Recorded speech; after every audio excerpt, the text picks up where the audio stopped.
Bueno, buenas tardes a todos, a todas. Vamos a dar comienzo a la conferencia plenaria de cierre de estas Jornadas Borges 2022. Vamos a tener la alegría y el honor de escuchar a Annick Louis.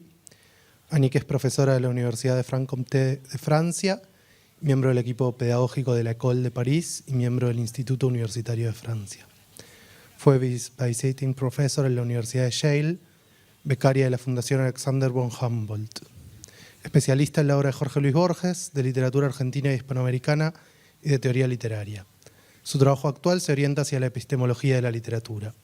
Sobre Borges ha publicado Jorge Luis Borges, Obra y Maniobra, Borges ante el fascismo. Ha traducido al francés a Quevedo y a María Zambrano. Sus últimos libros son La invención de Troya, Las vidas soñadas de Henry Schliemann, de 2020, y Sin objeto, de 2021, pero que está a punto de, o acaba de aparecer en castellano. Está saliendo de la imprenta esta semana. Bueno, más allá de la presentación formal, quienes conocen a Annick saben que es una de las personas más brillantes que piensa la literatura en este momento. Para mí en particular, la lectura de sus libros y la asistencia a sus clases cambió radicalmente mi manera de entender la literatura en general y a Borges en particular, así que es una alegría que estés acá y seguramente va a ser muy fecundo escucharte. La dinámica que vamos a plantear, entonces Annick va a hablar y cuando ella termine yo subo así, modero un poquito las preguntas. Los dejo entonces con Annick Louis. Gracias. Gracias, Lucas, y gracias por la presentación. Y yo diría, más brillante no, pero más obsesiva probablemente, eso sí, sin lugar a duda. Bueno, muchas gracias a todo el equipo y también quisiera presentar mis disculpas al equipo que organizó este evento porque, bueno, volví hoy a las 2 de la tarde de Rosario de dictar un seminario durante la semana, así que no he podido, lamentablemente, asistir al resto de las jornadas. Espero tener un poco más de suerte la próxima vez. Voy a entonces presentarles una exposición sobre un aspecto de las fabulaciones borgianas que no es exclusivamente textual y que tiene que ver con la figura autorial construida por Borges, en especial durante la última dictadura argentina y el comienzo de la democracia hasta el momento de su muerte en 1986. Es una investigación que estoy desarrollando, ¿sí? ¿Puedes poner la siguiente? Así, vamos, empezamos. Eso, gracias, perfecto. Es una investigación que estoy desarrollando ahora y que en parte es un homenaje a ese Borges enfant terrible, ¿no? Contestatario, polémico, aunque también aclamado y por momentos cómplice de la época de la dictadura. Para mí, estudiar este momento implica estudiar los momentos de complicidad también, de complacencia, de antiperonismo y también otros momentos, como decía, en que fue más contestatario. Voy a presentar muy rápidamente entonces esto antes de empezar.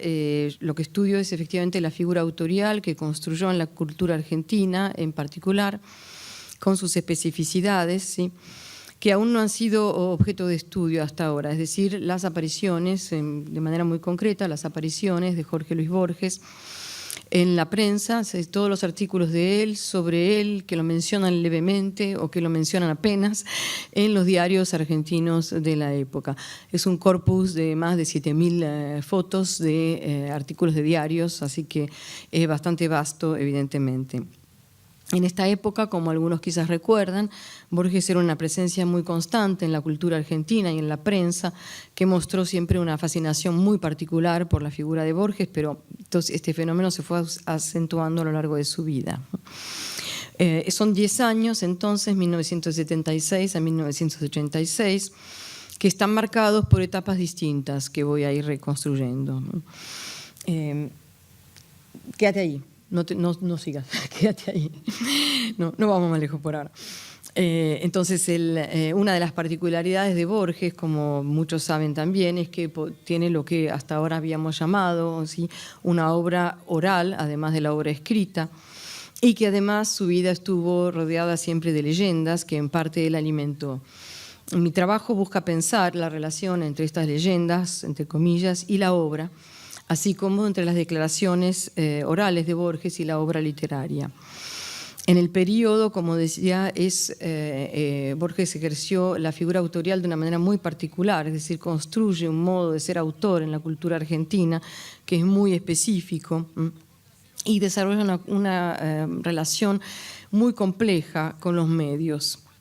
Fuera de usar la atención de la prensa para difundir sus concepciones literarias, su presencia en la cultura argentina entonces define un montón de otras funciones mediante la creación de lo que en vez de obra oral yo llamo ahora la obra mediática de Jorge Luis Borges, que se viene a sumar a la obra literaria y mantiene entre obra mediática y obra literaria. Existe un vínculo que varía según la situación. Una puede corroborar a la otra, la puede contradecir, la puede completar, hay toda una serie de funciones. En este contexto de la dictadura y de los primeros años de la democracia, las declaraciones políticas de Borges ocuparon un papel particularmente importante, como muchos recordarán. Pero también tuvieron mucha trascendencia una serie de episodios puntuales que traducen sus concepciones de la cultura y de la sociedad, y que no son lo que podríamos llamar abiertamente políticos, aunque sí ideológicos y a veces tienen consecuencias políticas. Con la democratización de las instituciones ocurre otro fenómeno del que voy a hablar un poquitito también ahí, que es que se va a enfrentar a lo que podemos llamar la crítica argentina moderna, que va ganando progresivamente espacio en ámbitos y medios e instituciones, evidentemente. Es una investigación que tiene digamos, como una doble faceta, porque yo soy a la vez, digamos, testigo de esta época y el investigador que analiza, ¿sí? Okay, solo dos palabras sobre eso, que efectivamente para todos los que vivieron la dictadura recuerdan que una dictadura está hecha de terror, pero también de mucho tedio, ¿no? Porque los discursos están uniformizados, se copian, celebran al gobierno de un modo absurdo, ¿no? Tergiversan todo aquello que uno sabe que no es lo real, digamos, evidentemente, o que es lo real.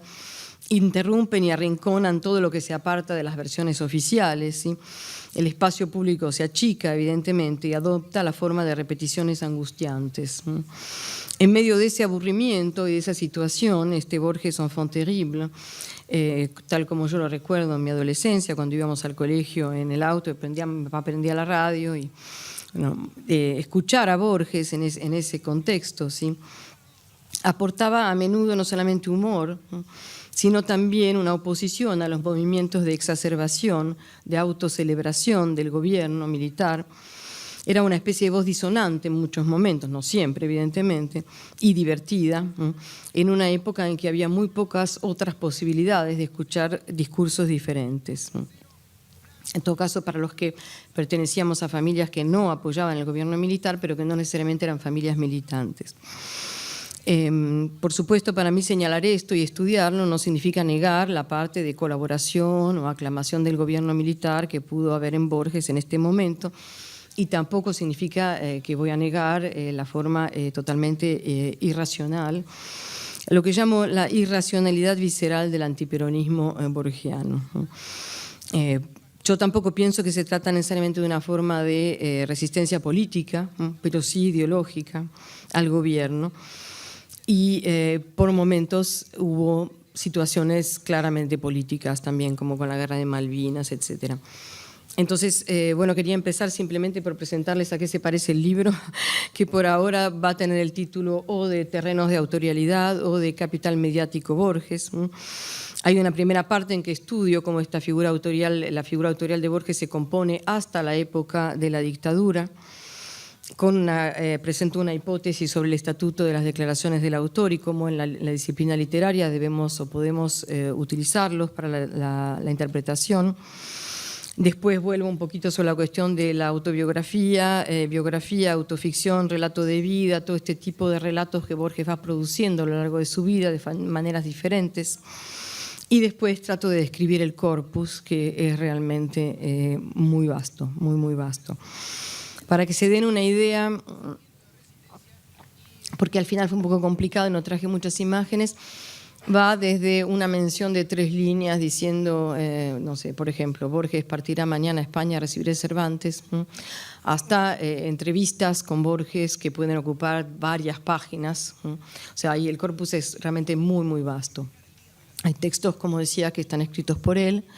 Hay textos que después van a la obra literaria y que están escritos por Borges. Hay textos que están escritos por Borges, pero nunca pasaron a la obra literaria, ¿no? Y también hay, como decía, toda una serie de entrevistas y toda una serie de notas. Notas son esencialmente sobre su vida, ¿no? Y muchos reportajes, entrevistas literarias, pero también reportajes muy sencillos, a veces de algunas líneas. Les puse un ejemplo después para mostrarles, ¿no? Hay una segunda parte donde analizo la cuestión, o presento más bien esa hipótesis de que existe, en este caso podemos hablar de una poética de los medios desarrollada por Borges, ¿no? Y estudio los dispositivos, describo de qué entiendo por poética de los medios, qué es para mí la obra mediática y qué significa que un autor posee una obra mediática y cómo interactúa con la obra literaria. Y después, bueno, la cuestión un poco espinosa de esta última parte del segundo capítulo es la cuestión de cuándo hay un relato, ¿no? Porque, bueno, tenemos, como estaba diciendo recién, del Cervantes. Por ejemplo, día A.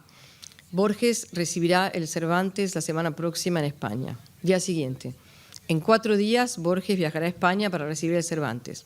En 3 días, Borges viajará a España para recibir el Cervantes. Mañana, Borges viajará a España a recibir el Cervantes. Borges viajó a España a recibir el Cervantes. Entonces ahí me hice esa pregunta de cómo cuando uno ve que las temáticas vuelven y que las cuestiones se construyen así en los periódicos, si se puede hablar de relato o no. No voy a vender la perdiz y contestar, pero hay un cuestionamiento alrededor de cuándo, a partir de qué punto uno puede decir aquí hay un relato, ¿no? O no. Y ¿puedes pasar a la siguiente, por favor? Muy bien. Entonces viene la tercera parte. No veo nada. Sí, la tercera parte, entonces, a partir de esta idea de que en realidad no es exactamente un relato, ¿no? Lo que hice fue identificar algunos momentos en el conjunto de diarios, son varios diarios, o sea, la noticia esta de España está en 3 diarios diferentes, por ejemplo, en ese momento. A partir de esta identificación, lo que hice fue, me di cuenta que lo que se construye acá no es exactamente un relato, pero algo que está como entre el retrato y el relato, ¿no? Y decidí llamarlos escenas. Lucas, me preguntabas el otro día por las escenas. Por ahora la decisión, esto es lo único que me falta realmente escribir del libro. Por ahora la decisión es dividirlas entre escenas de la dictadura, escenas de la democracia y escenas transversales. Y con las que por ahora me encapriché, que son las que más me gusta trabajar, es bueno, el almuerzo con Videla, ¿no?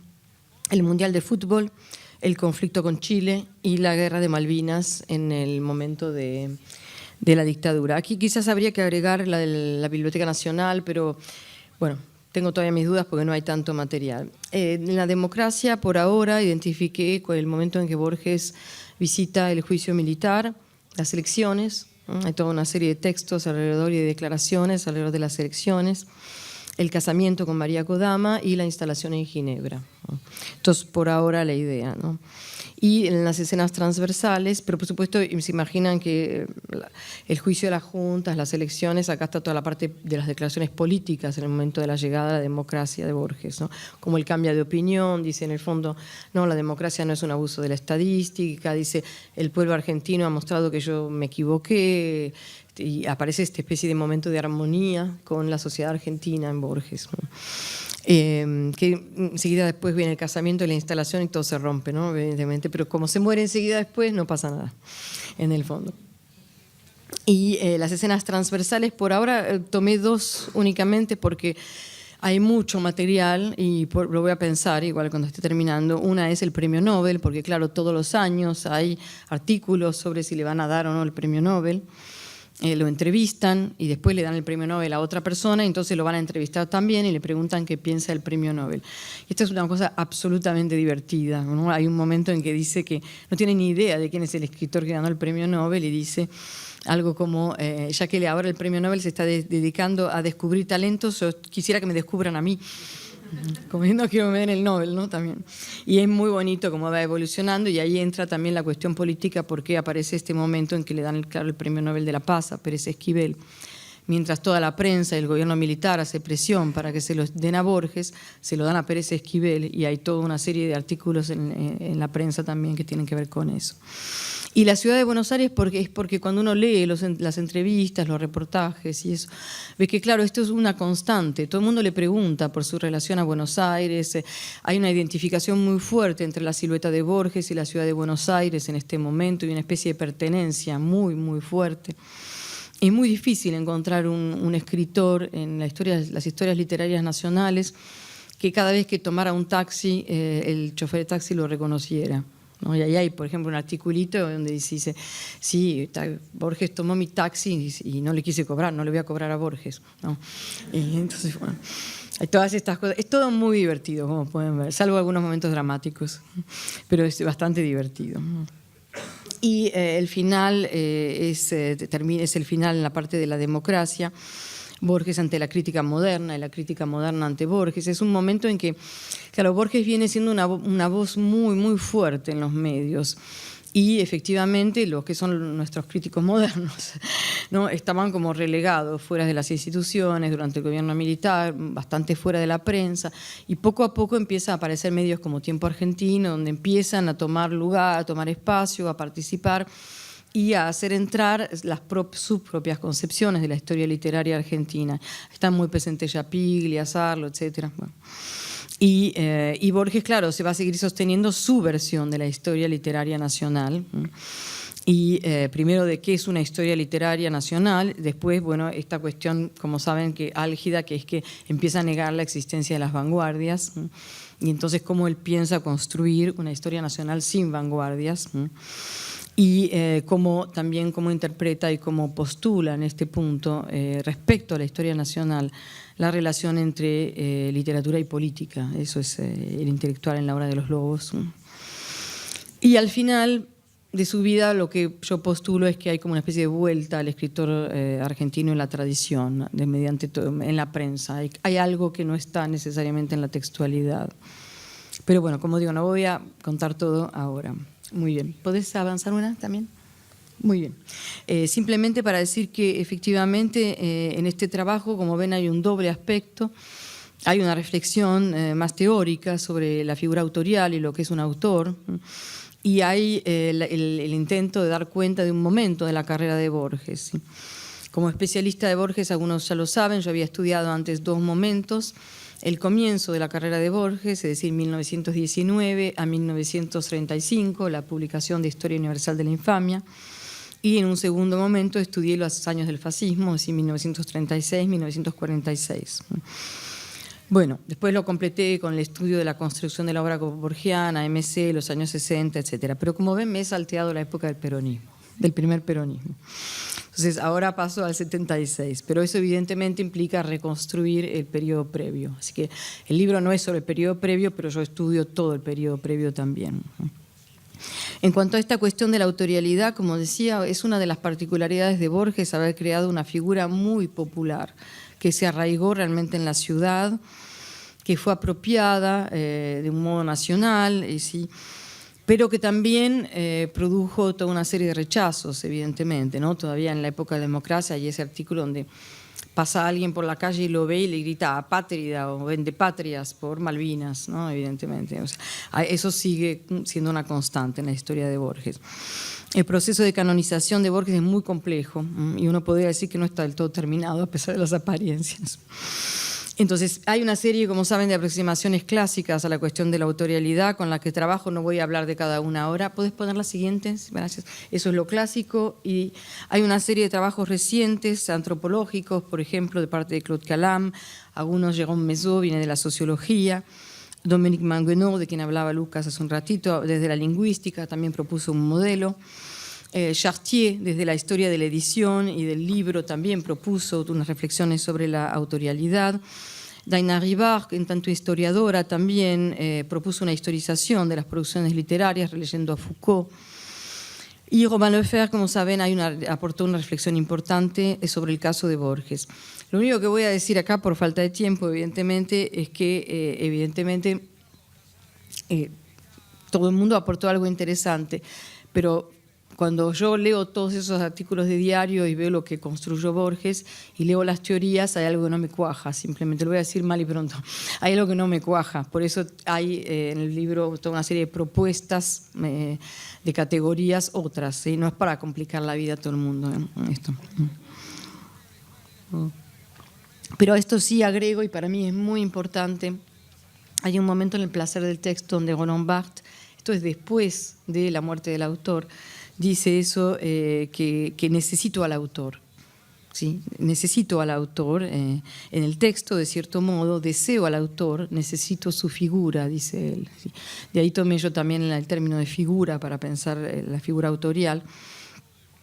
Y me parece que esto es una cosa que hay que tener en cuenta y que también trabajó Daniel Fabre, el antropólogo, en términos de esto que él llama el culto del escritor, ¿sí? En la sociedad contemporánea, desde el punto de vista antropológico, que es un fenómeno muy importante y que podemos decir que, desde el punto de vista teórico, hemos asistido a una modificación muy importante en nuestra relación al escritor, público y especialistas, digamos. Pero, sin embargo, la categoría no perdió su peso, ¿no?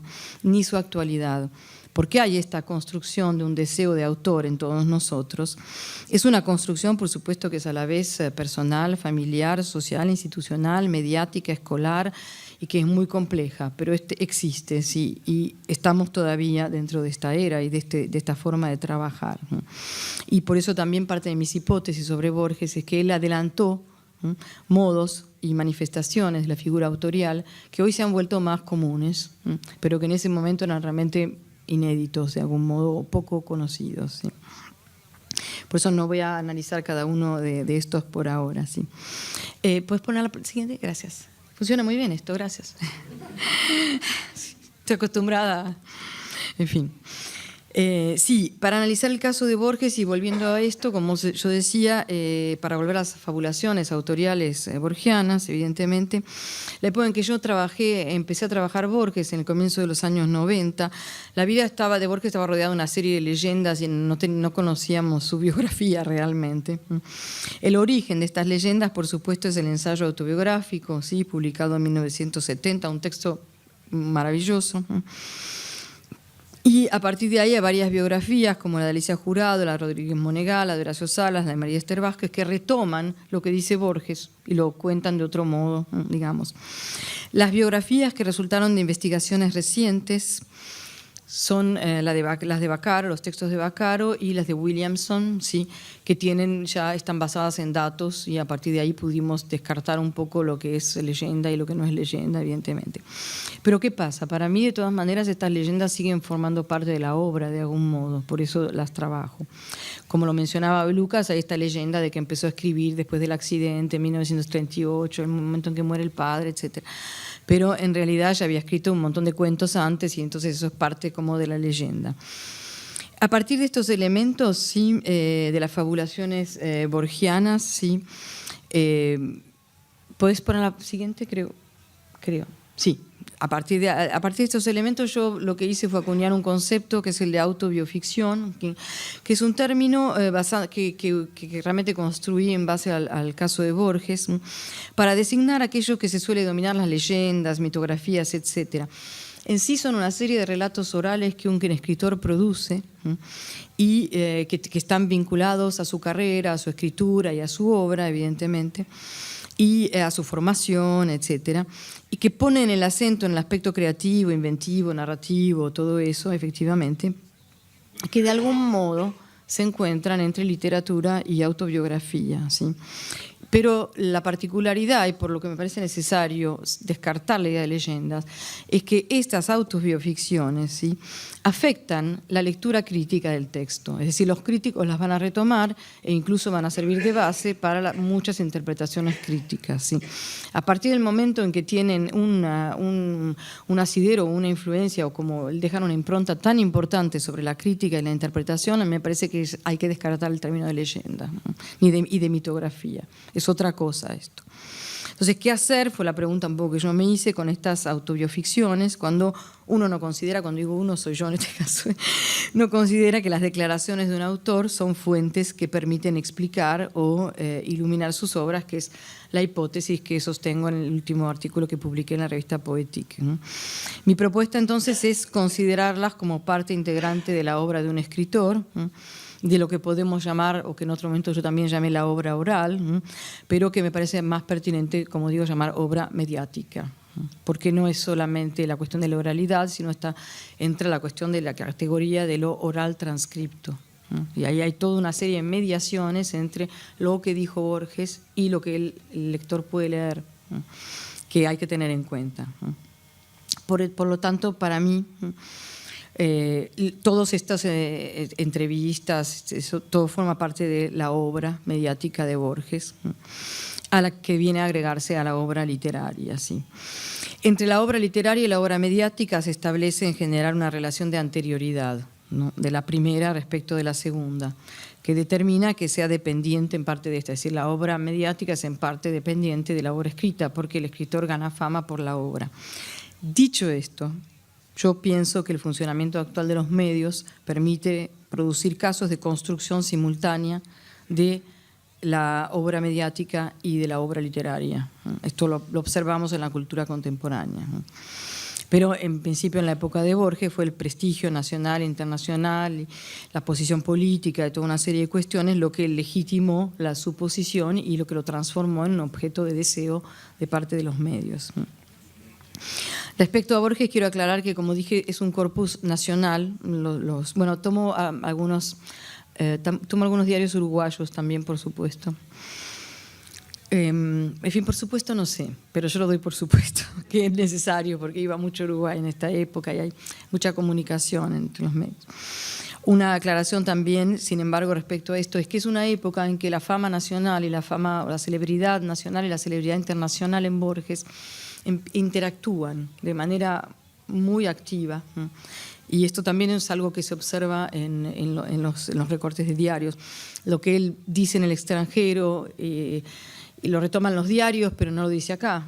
Claro, todo lo que dice estornuda fuerte y sale en el diario, se imaginan ustedes, ¿no? Pero lo que dice afuera, lo dice afuera y lo retoman los diarios de acá y hace escándalo. Bueno, hay toda una cuestión bastante interesante en esa circulación, ¿no?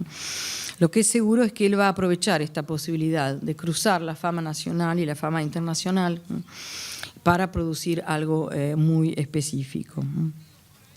El caso de Borges, como yo lo había trabajado anteriormente, muestra que en algunos casos de escritores se produce una disociación entre la figura pública y la obra escrita. ¿Podés poner la siguiente? Que Borges mismo había tematizado, como se sabe, en Borges y yo, en El Hacedor, 1960. Y es también una cuestión que vuelve en muchas entrevistas. Entonces, bueno, les copié algunas porque las fotos no estaban en muy buen estado. Por ejemplo, en esta, ¿no? El fenómeno Borges según Jorge Luis Borges, un texto publicado en la revista Somos, donde lo que él dice es que los amigos le dicen que ha cambiado de vida y que ahora ya no es un escritor, sino que pertenece al mundo del espectáculo. Y dice que, bueno, yo no sé si realmente soy tan famoso, qué sé yo, etcétera. Y agrega, yo pienso que lo que es realmente bueno de mi vida de escritor es que la gente compra mis libros pero no los lee. ¿Saben que esto lo decía periódicamente? Una perspectiva que además coincide con la lectura que hace Sergio Cheifek en la revista, en el número Recordación, una revista de la Universidad Espacios, que fue uno de los primeros artículos académicos dedicados a esta cuestión de la obra escrita y la obra oral en Borges. Y Cheifek dice ahí en 1987, después de su muerte entonces, pocos escritores como Borges prefirieron tener una vida pública que redujera casi hasta el silencio a sus textos.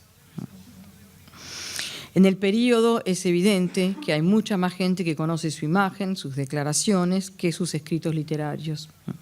La prensa reproduce todas sus declaraciones políticas, pero también todo tipo de declaración, y se constituye así este enorme conjunto. Y sobre este conjunto, además en la prensa, ya se reflexiona, ¿sí? Hay un artículo de Jorge Asís, bajo el seudónimo de Oberdán Rocamora, donde se llama Borges, el niño terrible de la literatura argentina. Creo, no sé si es ese, no veo nada de acá. No, estamos atrasados, perdón, una más. Esto era lo que acabo de decir. Y acá estamos, perdón. Tal vez sea una experiencia interesante encarar a su debido tiempo la edición popular de las declaraciones completas de Jorge Luis Borges. El volumen, en todo caso, será una especie de manual de la irreverencia, donde predominarán un desopilante sentido del humor y un irritante sentido de la sinceridad, que servirá para que el escritor se granjee nuevas adhesiones y simpatías y, por supuesto, nuevas antipatías. Y agrega una declaración que es muy interesante: en Borges todo es polémico, menos su obra se descuenta, dice él. Y la siguiente, creo que hay una más. Sí, con una fotito al menos, ¿no? En esa Borges sigue su fábula, yo y el periodismo. Son muy graciosos, ¿no? Le dicen, ¿le divierten los reportajes, Borges? Dice, bueno, no sé, porque no los leo, pero mientras ocurren, sí. Además, no puedo estar todo el día fabulando, ¿no? Con el tema del Congreso me pareció bonito. Y después sigue, ¿no? Dice, ¿y el Nobel? Bueno, por suerte, parece que no me lo van a dar. Muchos lo lamentan, aún aquellos que jamás leyeron una línea suya. Y responde, es verdad, por la calle me lo han dicho, queríamos que ganara porque es argentino.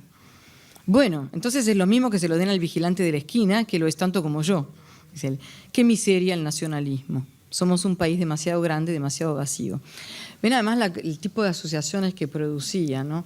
Entre el comentario ese, el nacionalismo, que el país sea grande y vacío, que tiene que ver con el nacionalismo. Si alguno me lo puede explicar, mejor.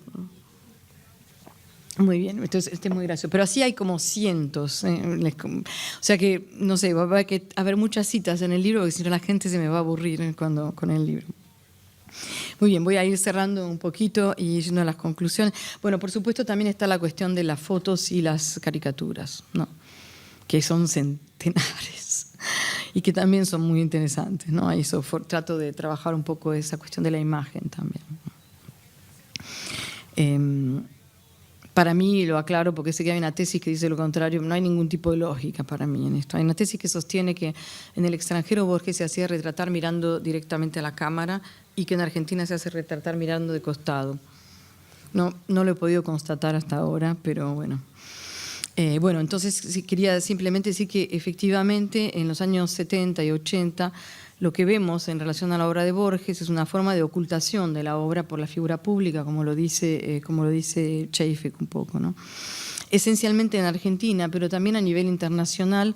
Para los que conocen esa intervención de Borges en el Collège de France, también poco tiempo antes de morir, en las preguntas que se le hacen se habla muy poco de su obra. Son también preguntas sobre cuestiones más generales, literarias, etcétera, y tampoco están muy presentes en la obra. La diferencia es que ahí, cuando le hacen una pregunta que tiene que ver con la política, el público reacciona como reprimiendo a la persona que hizo la pregunta sobre política. Y en Argentina, cuando se preguntaba sobre política, todo el mundo escuchaba, todo el mundo agarraba viaje, ¿no? Allá es como que lo abuchonan al que hace la pregunta sobre política y no hay respuesta realmente. Es un sistema que va a desaparecer con la muerte de Borges y la desaparición de su cuerpo del espacio público, ¿sí? Para mí es muy importante esa cuestión del cuerpo en el espacio público, ¿sí? Los avatares de la obra y los de su recepción, de la obra de Borges y de la recepción, describen movimientos que a la vez son autónomos y se entrecruzan. En el caso de Borges, esta relación entre obra literaria y obra mediática a veces aparece como un equilibrio con facetas, momentos, etcétera, pero también a mí me parece más justo pensarlo como una tensión permanente, cuyo interés es presentar resoluciones diferentes en cada ocurrencia, ¿sí? Lo que le permite la prensa es cada vez le hacen la misma pregunta y da una respuesta distinta, de hecho. Las resoluciones, por supuesto, siempre están muy cargadas de ideología que proponen, y también proponemos de autorialidad, que están muy arraigados en los contextos, ¿no? En cada periodo en que se hacen, en que salen los artículos en el diario. Yo por ahora definí algunas figuras, ¿no? Complementariedad, cuestionamiento mutuo de la obra mediática y la obra literaria, desautorización, confirmación, contradicción, desarrollo. Hay muchas figuras que se van como acumulando. Estas son algunas de las relaciones que se establecen en las dos. Pero en el caso de Borges, yo diría que el proyecto poético no se altera, ¿no? El empeño que pone en defender su versión de la historia de la literatura argentina, por ejemplo, es muy bonito, ¿no? Conserva como que el proyecto poético conserva una autonomía muy, muy fuerte, ¿no? Yo diría que una de las lecciones que puedo sacar por ahora de todo esto, y que es una de las lecciones de Borges, es que él aprendió muy joven ya a usar los dispositivos, a someterse a ellos por momentos, a sufrirlos, pero también a aprovecharlos, ¿no? A rentabilizarlos, a volverlos literatura. Pero una vez que el cuerpo desaparece y el escritor ya no se puede insertar físicamente en el espacio público y privado, el conjunto se sostiene exclusivamente en el circuito creado por la obra escrita y oral. Esa sería un poco mi conclusión. Y si puedes pasar, vamos a pasar rapidito las siguientes. Un poco más. Eso era por si necesitábamos una periodización, pero que no es interesante, pero un poco más todavía, más. Bueno, no tengo tiempo, pero era solo, ahora sí, si las puedes ir pasando un poquito más rápido. Son algunas imágenes. Es la célebre caricatura de 1933. Estas para ver un poco la relación con la obra también. Algunas son muy célebres.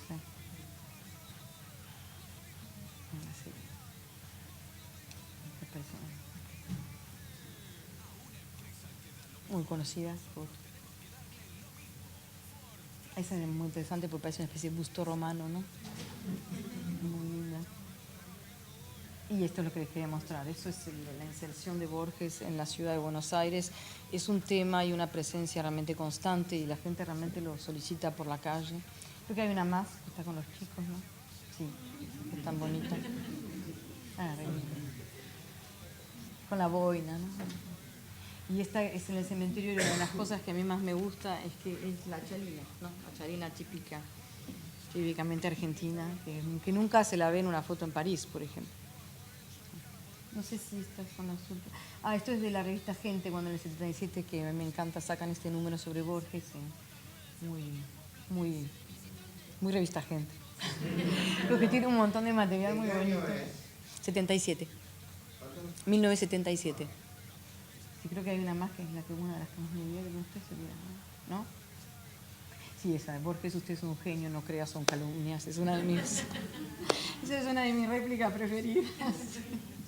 Me encanta. Y el tipo de cosas que hacía la prensa, ¿no? Bueno, esto era para mostrarles que estos son los dos primeros artículos en los cuales él hace ese giro respecto al gobierno militar. Estamos en 1980.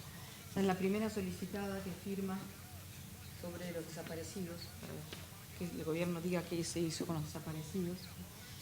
Y en 1980 también critica la justicia clandestina. Y a partir de ahí hay declaraciones regularmente sobre los crímenes del gobierno militar. Bueno, porque saben que Alífano compiló esta selección que es muy bonita sobre el humor de Borges. Creo que está sobre una casa. Esa es en París. ¿No? No, en Palermo. Voilà. Muchas gracias.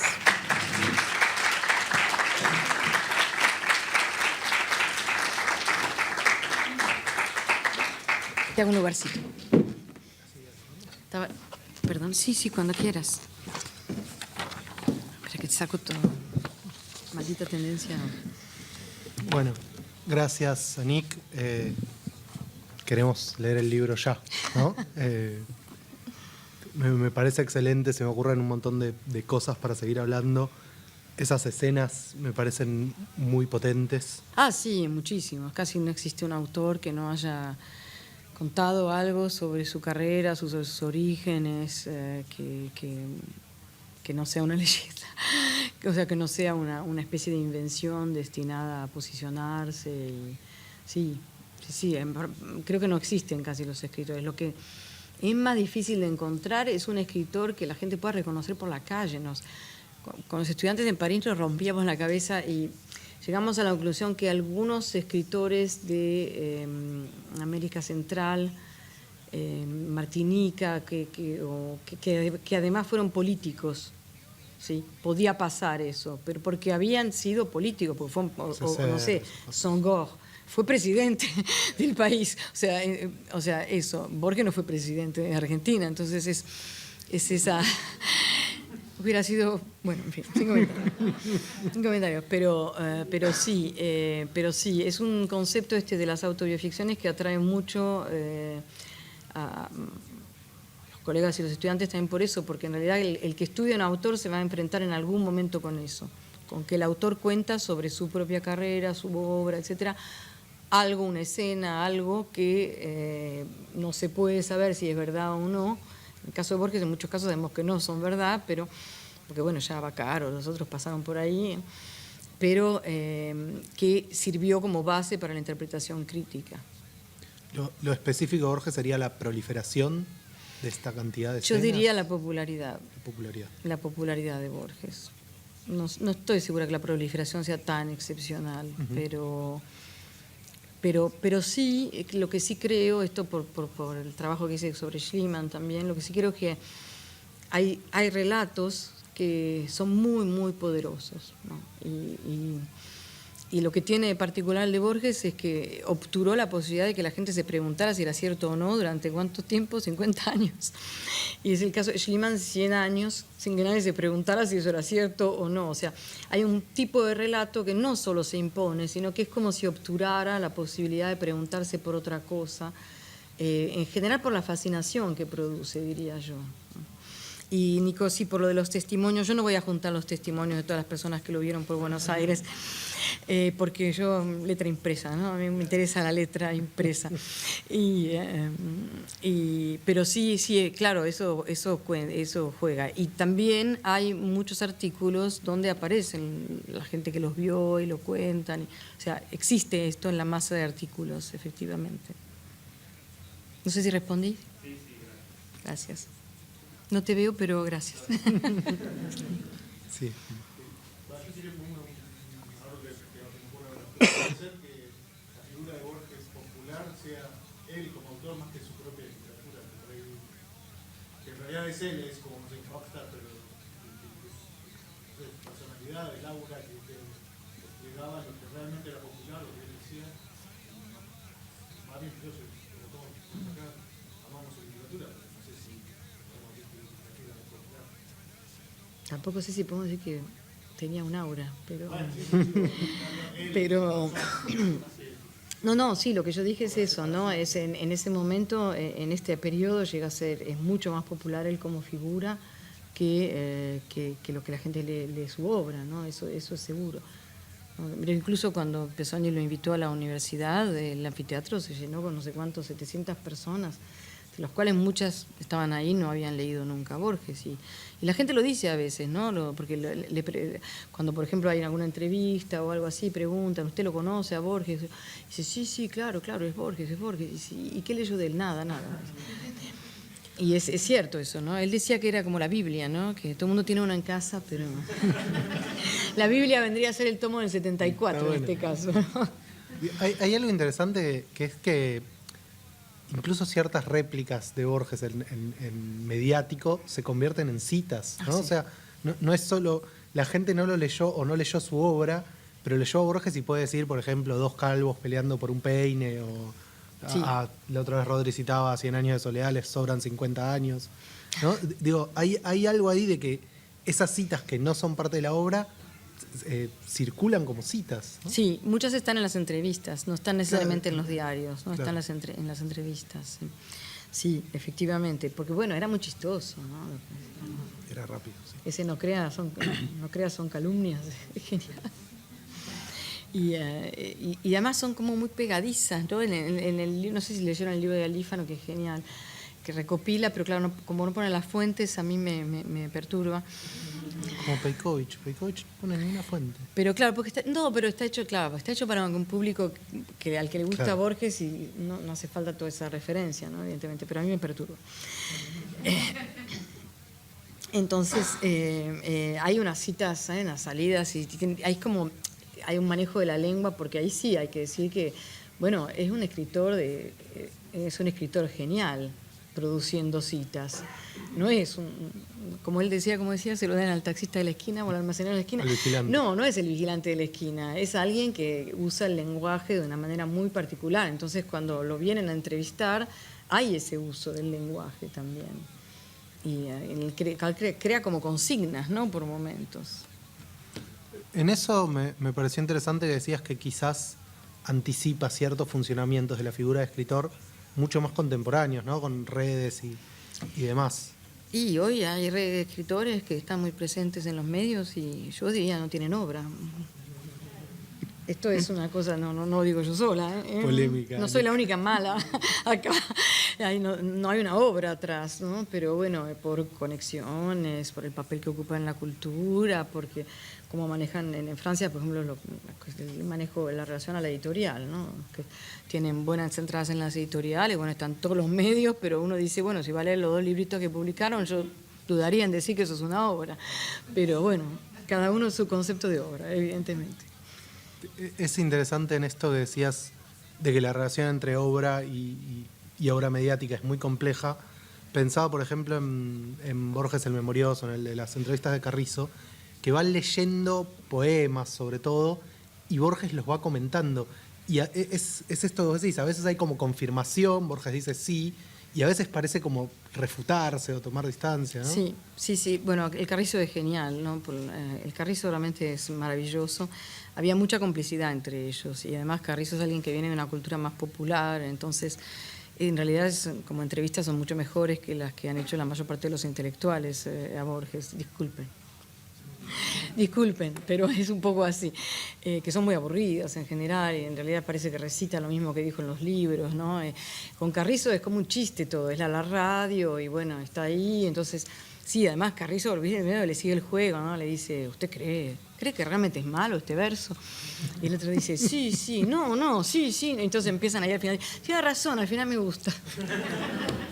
Siempre terminamos con la misma, pero porque hay esa conexión mediante la cultura popular entre los dos, ¿no? Primero, para empezar, como la colecta del material. Yo siempre había soñado con este trabajo, pero cuando terminé Borges ante el fascismo era lo que quería hacer. Pero, bueno, por un lado ya era mucha obsesión borgiana, pero por otro lado había que pasar otra cosa. Y por otro lado, claro, hubiera implicado para mí tener medios de no hacer más que revisar los medios. No, para mí hubiera implicado venir 2 años a no hacer más nada que leer las revistas y los diarios, evidentemente para juntar el material. Pero siempre había soñado con eso. Bueno, gracias, como digo, a mi papá que ponía la radio cuando íbamos en el auto todas las mañanas en esa época.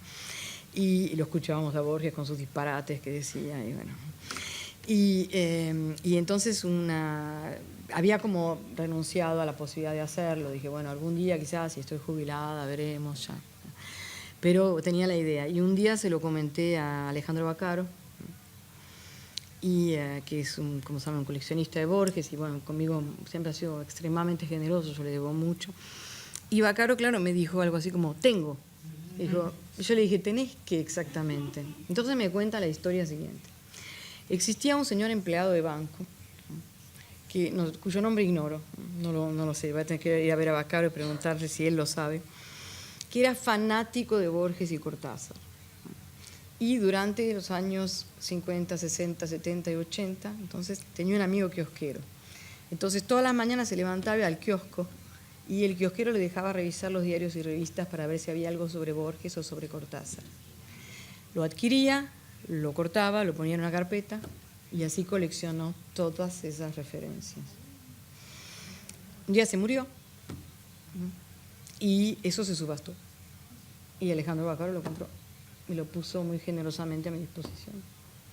Sí, todas las copias de las fotos que yo hice las saqué de ahí. Lo que sí hago es que después, una vez que tengo la referencia, porque está ahí en la carpeta, voy a ver el diario y voy a ver la revista para ver el contexto, para ver qué más pasó. Y hay algunas cosas que están incompletas. Por ejemplo, sobre la Guerra de Malvinas faltan artículos, así que estoy revisando los medios de época y todo. Pero eso, por suerte, está en la hemeroteca, está en París, así que lo puedo hacer. Ahora, sobre el material audiovisual, a mí me gustaba la idea de trabajar en material audiovisual, pero es mucho más difícil de conseguir. Esto va a ser sobre todo sobre los medios impresos, pero voy a incorporar las entrevistas que puedo conseguir, que se pueden conseguir. Yo soñaba, por ejemplo, con las cintas de Carrizo. Hasta ahora aparentemente no se han encontrado, pero hay miles de otras, están en internet, hay un montón de gente que tiene copias. ¿Sí? sí, me gustaría trabajar las entrevistas también, pero, o en todo caso tenerlas en cuenta como para comparar. Si dice las mismas cosas, si dice otras, cómo se porta, etc. Pero lo audiovisual es todo un trabajo en sí, ¿no? El tomo 2. Primero acuño los conceptos. Está bien. 2 partes. Cerca de 7.000 textos, me decías, ¿no? Que tenés. Bueno, cuando la vuelta que vine acá 15 días para fotografiar eso, me agarré una tendinitis en la pierna que me costó 2 años curarme. Porque se imagina estar parado fotografiando 7.000, durante 15 días, 7.000 clichés, ¿no? Todo el día. Y pobre Vaccaro, ¿cómo me aguanta? Si tiene un aguante. Pero bueno, y bueno, además, hago una foto general, fotocopio los detalles, ¿no? Pero después voy al medio también a ver qué pasaba, qué dijeron otros escritores, ese tipo de cosas. ¿Qué más se dijo sobre el Nobel, por ejemplo?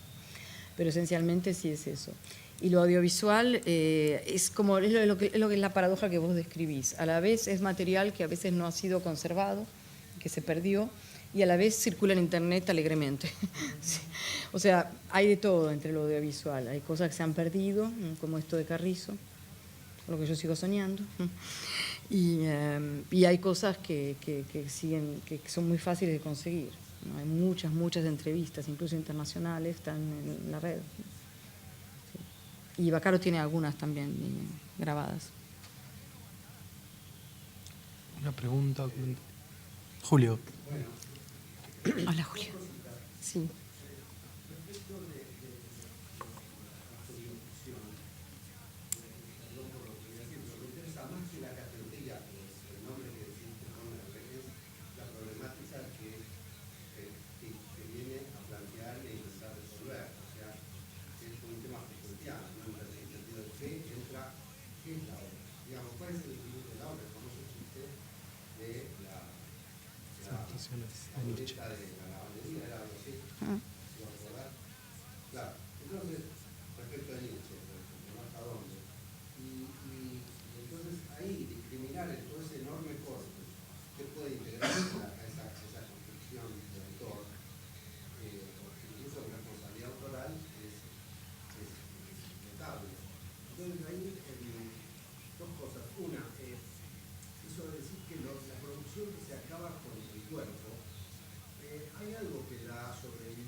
No, es ese. ¿Es ese? Es ese. Todo Borges. Es ese. Todo Borges. Si no puse la tapa, pero es ese. Es ese.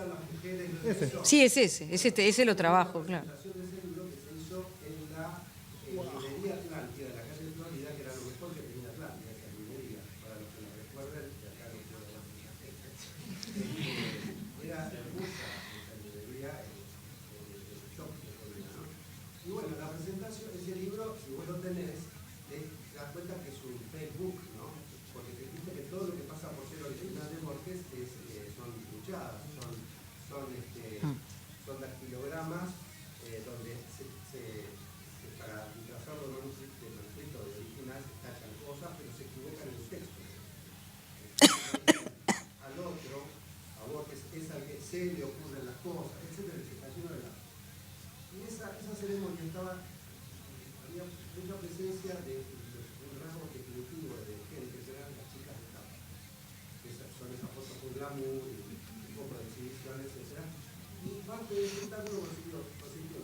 Vos sos la chica de Tapanix.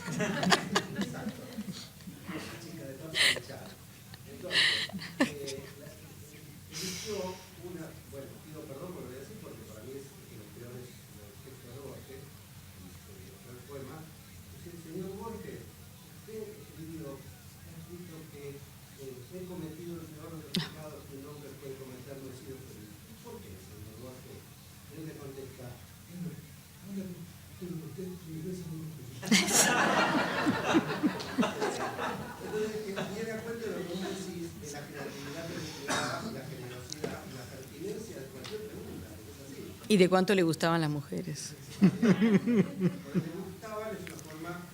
De decir. Sí. Gracias, muchas gracias. Sí, sobre el concepto, mira, en realidad para usar un concepto y definirlo hace falta un nombre, no era que yo especialmente me gustara eso. Yo había empezado por llamarlos bioficciones, porque me gustaba mucho ese término. Pero después me di cuenta que en la crítica bioficción se usa para las biografías ficcionales. Es un término que la crítica ya usa. Así que había que cambiarlo. Y dije, además, si uno dice bioficción, se pierde la dimensión autobioficcional, que es muy importante. Y por eso, bueno, sea lo que sea, salió así, por ahora está así, y efectivamente. Y lo que es interesante, claro, en la prensa es que trabajo todos los tipos de mediación, ¿no? Porque en realidad uno va al diario. Declaraciones de Jorge Luis Borges, ¿no? Pero bueno, esa declaración se la hizo a alguien la grabó o la transcribió, o alguien la grabó, después la transcribió, alguien la compuso en el diario. O sea, hay toda una serie de mediaciones, ¿no?, que hacen que, por eso hablo de obra mediática también, no de oralidad. Oralidad sería, si estamos los dos acá y alguien nos escucha, eso sería la oralidad en el caso de Borges. Pero en el caso de los artículos de diario no, porque hay una mediación, efectivamente.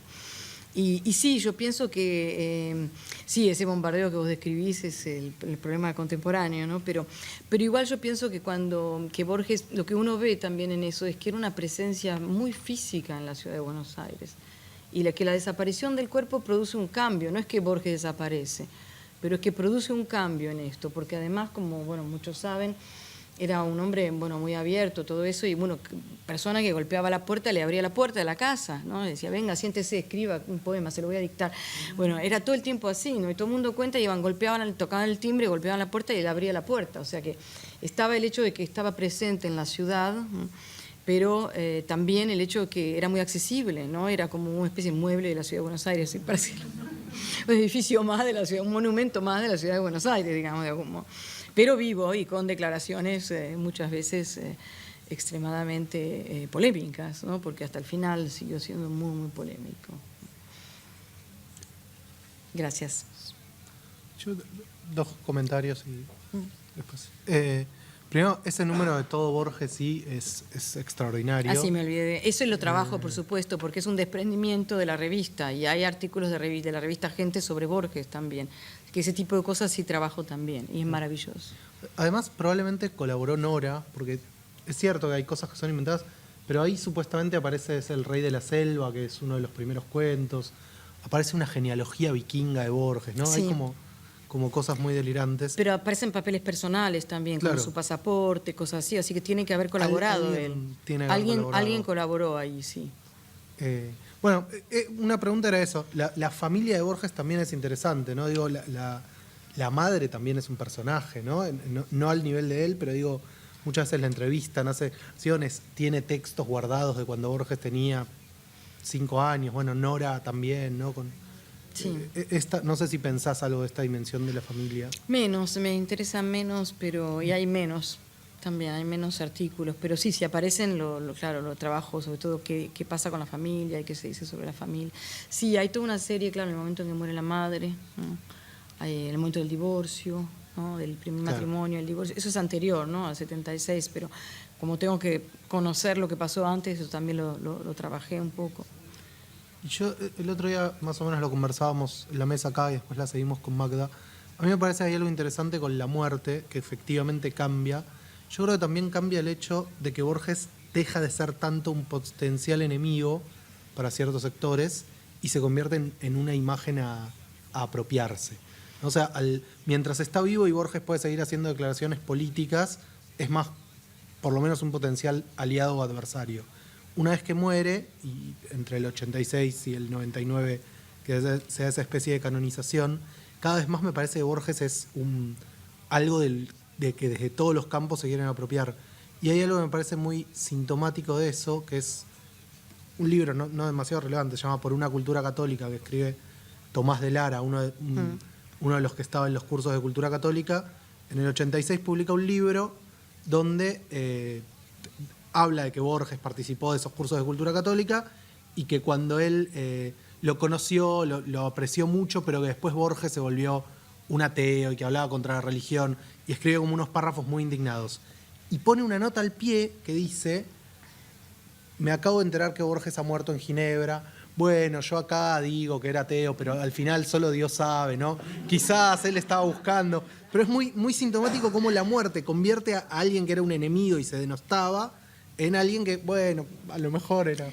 Sí, que se vuelve menos polémico sin duda, evidentemente, pero no deja de ser polémico por ello, No, evidentemente. es cierto, no deja de serlo. Y esto pasa efectivamente cuando se casa y se instala en Ginebra, se arma una batahola terrible, ¿no? Porque esa idea de instalarse en Ginebra es como una especie de traición a la nación y ahí es muy interesante, hay mucha polémica y Pac se muere. Y también cuando se casa con María Kodama, donde María Esther Vázquez, como recuerdan, quizás sale a decir que era inmoral el matrimonio porque todo el mundo sabe que Borges es impotente. Entonces se arma un lío en los medios con todo eso.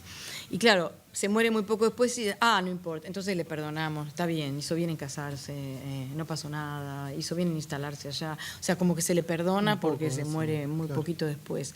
Pero en realidad periódicamente vuelve a ser polémico en algún aspecto, pero el proceso de canonización se transforma cuando un escritor muere, evidentemente. Claro. Sí.